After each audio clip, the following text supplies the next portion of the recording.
there, folks. Welcome back to Rule of Thumb. I know I normally start my videos with talking to you directly, but honestly, it's early and I look a little rough. And really what I want to show you is my new beauty.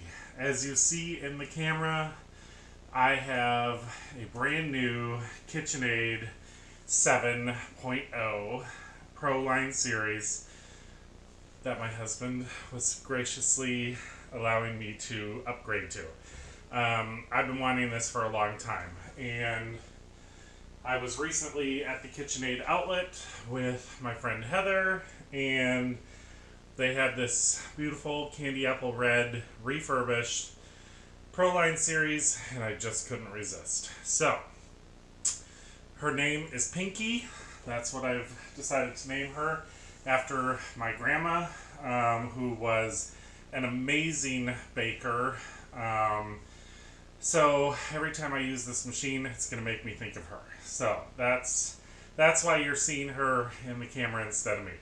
So what I'm going to do is a video response today to my friend Heather, who is an amazing bread baker, and she made a video on this Vermont oatmeal maple honey bread, and I'm going to do my version of it, and this is going to be the maiden voyage of Pinky. So I'm going to bring you folks along, show you what I'm doing, and see how it turns out.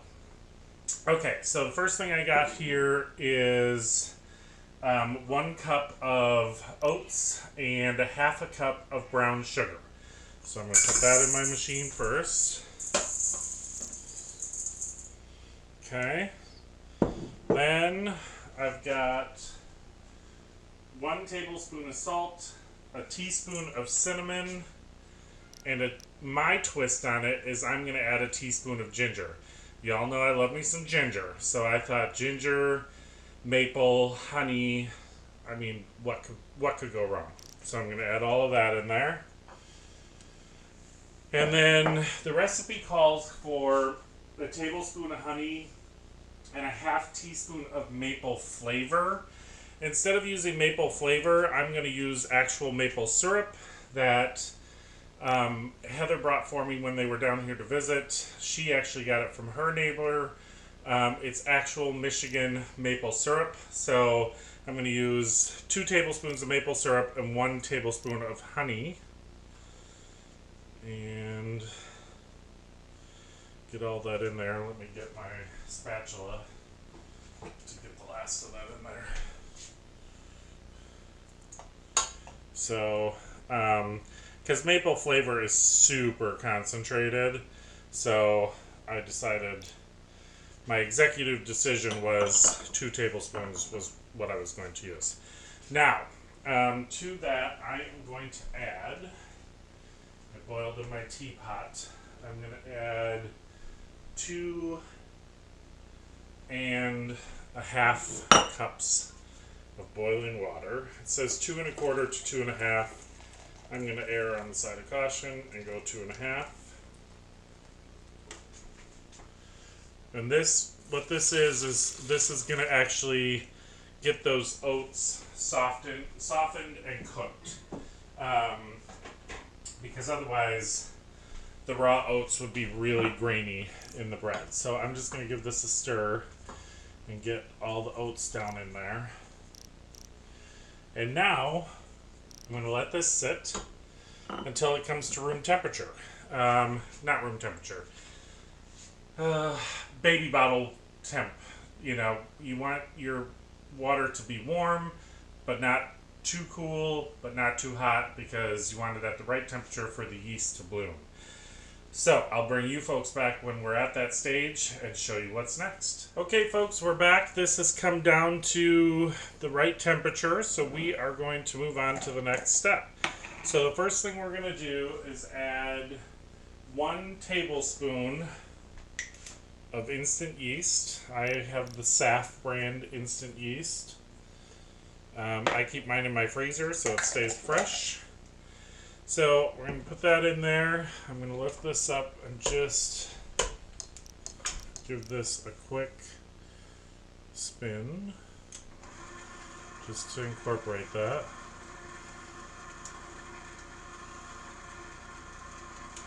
Okay. And so now what we're going to do is, I have 5.5 cups of all-purpose flour. Sorry you're shaky, you're on the island. I didn't mean to do that for you. I have 5.5 cups of flour. I'm going to slowly start to incorporate that. It may take all of it, it may not. We'll see how it goes. But I wanted to bring up something important. This is a question that people have that has been batted around, and some people say why, because that's what they recommend. So when you are using the dough hook on your KitchenAid mixer, you should never exceed the number 2 setting. And this is proved by the fact that this, will this focus? This is the notice that comes on the KitchenAid dough hook. I don't know if that'll focus or not. But basically it says, use speed 2 only, see instruction manual. And it's just because the motor is not meant to handle you running it at higher than that when you're kneading dough. And also, it doesn't need to be, because it will just break the gluten on your dough. So, that having been said, don't run it over a 2. Okay, so I'm going to start by adding a little bit of the flour here. And raise this up and get this started.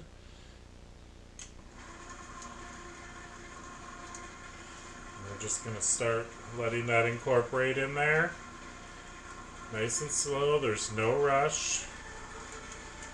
Bring it up to the 2. And you can see it's just going to start bringing that flour in. You know, we don't have to be in a hurry. This is where patience is a virtue. We're going to add a little bit more flour. I'm trying to do this at an angle where I'm not blocking you guys.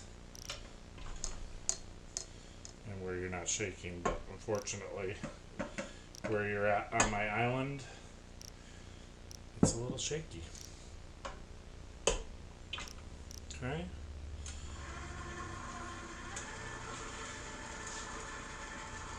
Now, what I should tell you while this is going is this recipe is in the King Arthur Flour Cookbook. It is page 203. It is the Vermont Oatmeal Maple Honey Bread. If you have not seen the King Arthur Flour Cookbook before, I would advise you go out and find it and take a look at it, because it's a pretty amazing book. It has basically everything you could possibly want to know is in that book when it comes to like learning to bake. So it is a valuable resource.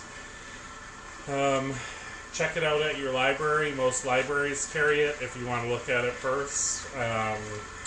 But I can tell you it's pretty amazing. And maybe I'll sit down and do a cookbook corner on it and kind of go through it with you and break it down as far as what it has,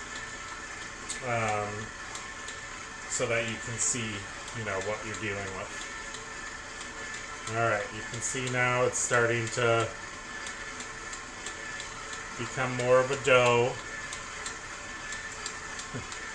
And I did not really realize that you guys were going to shake this much, so sorry, you're going to have to roll with the machine here. There we go. I'll just stand here and steady you guys. Alright, see how it's pulling that flour off of the sides? We're going to keep adding a little bit more here.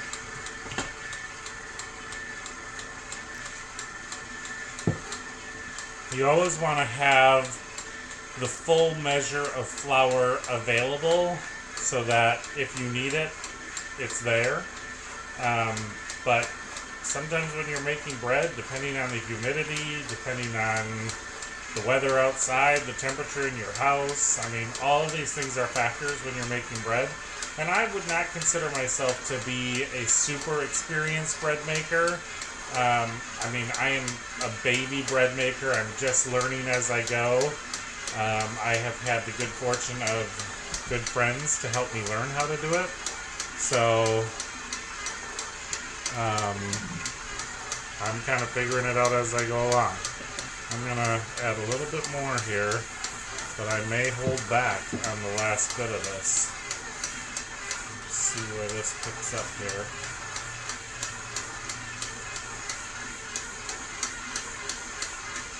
You want it to pull all the flour off the sides. It's very important. And I think I may have enough flour in there.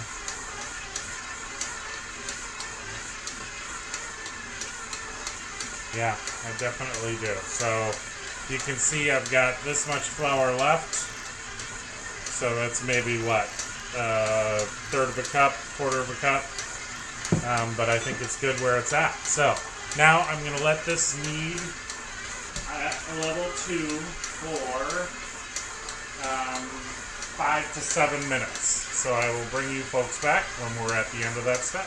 Okay, folks, we're back. It's been 7 minutes, and you can see how clean the bowl is, okay? Like, it literally pulled all the flour off of the bowl. So, now, what I'm going to do is take this off of here, and like this, and I'm going to pull my dough off of the hook, just like that. Alright, so you want to take your dough, good clean hands, okay? See the dough here? And I'm just going to shape it into a ball, like this.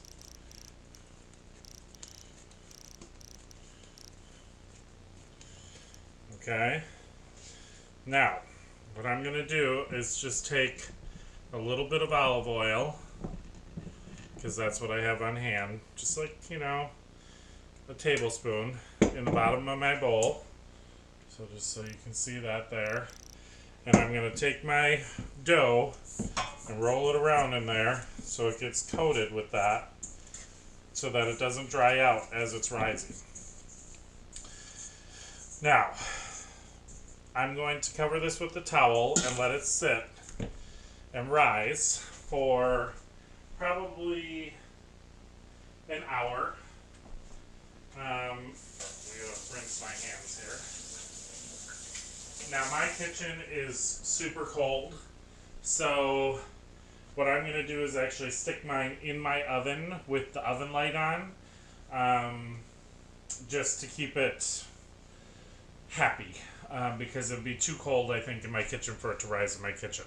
So, you can see here, beautiful dough ball in the bowl.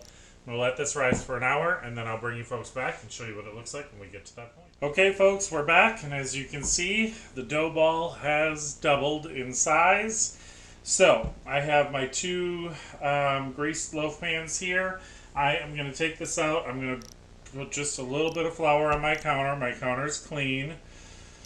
I'm fortunate to have butcher block countertops for this, although I will say sometimes they're more work than what they're worth. Alright, so we're going to go ahead and punch down this dough.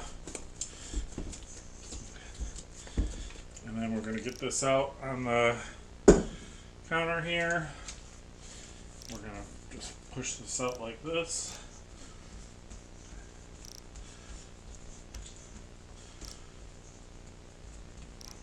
Okay.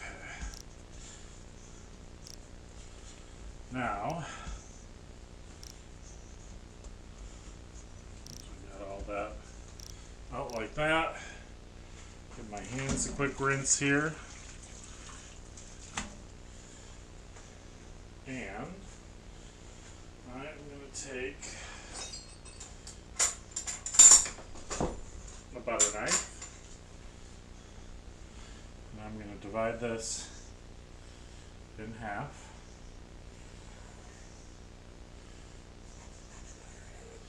Just like that. And then we're going to take this one, we're going to roll it like this. Okay. And then we're going to pinch it so that we get the seams together.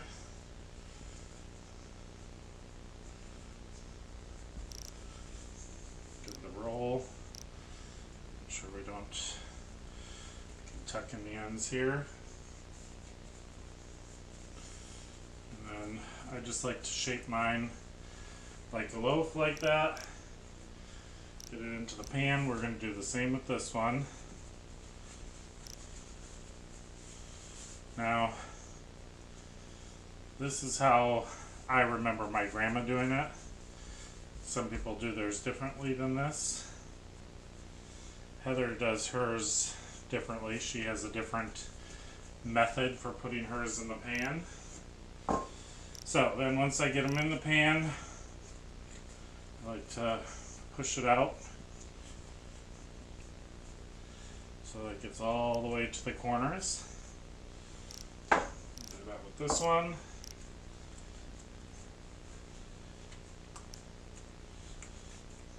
Okay. So, you can see both of these are spread out into the pan. Then I'm going to go ahead and take my spray the top of these so that they don't get dry. And then these are going to go back into my oven with the oven light on for another hour, covered with the towel for the second rise. And I will bring you folks back when we get to that point. Okay folks, we're back, and my dough has risen, and I can tell you by looking at it, my bread shaping skills need some work. But I'm going to go ahead and I'm going to bake these and see what happens, because you know what, it's a learning process. Like I said, I'm not a skilled bread baker. I'm learning as I go, learning with the help of friends. So this is something I'll have to reach out and say, okay, can somebody help me learn how to shape the bread better? So what I'm doing now is brushing these with an egg white, and I'm going to sprinkle some oats on top of here just for a finishing touch, and quite honestly maybe it'll hide some of the ugliness of my bread shaping. But you know what? We will eat these and love them regardless of how they look, because that's what you do.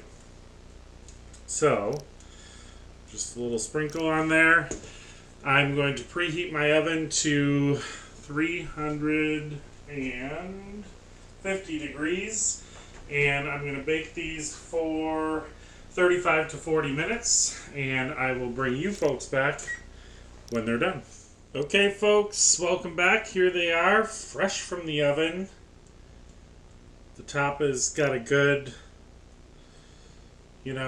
touch to it. I'm going to let these cool for a few minutes, take them out of the pan, and I'm not going to cut into these because they definitely need to cool, but if I get a chance later to cut into them, then I'll bring you folks back. Otherwise, I'm going to cut this video off here and say thanks for watching. Hope you enjoyed it. If you did, please come back and see us. And as always, I hope you had a great day.